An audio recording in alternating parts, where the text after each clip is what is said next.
வணக்கம். தமிழ் நியூஸ் சேனலுக்காக செய்தி வாசிப்பவர் உதயகுமார். 6 படை வீடுகளில் 5ஆம் படை வீடான திருத்தணி முருகன் கோவிலில் இந்த ஆண்டு ஆடிக்கிருத்திகை மற்றும் தெப்பத் திருவிழா வெகு விமரிசையாக நடைபெற்று வருகிறது. இன்று ஆடிக்கிருத்திகை திருவிழாவை முன்னிட்டு திருத்தணி முருகன் கோவிலில் லட்சக்கணக்கான பக்தர்கள் குவிந்துள்ளனர்.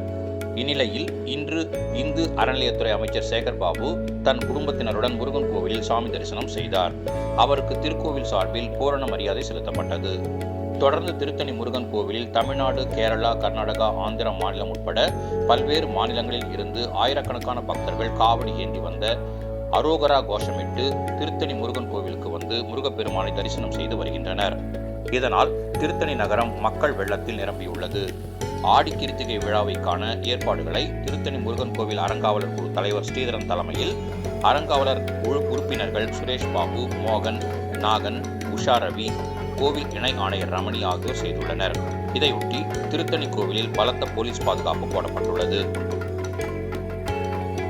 ஆடி கிருத்திகை திருவிழாவை முன்னிட்டு சோளிங்கர் கெங்காபுரம் செல்வ விநாயகர் திருக்கோவில் மற்றும் ஓம் சதாசிவ ஆலயம் சார்பிலும் திருத்தணி முருகன் கோவில் நிர்வாகம் சார்பில் ஆடி கிருத்திகை 32ஆம் ஆண்டு அன்னதானம் வழங்கப்பட்டது.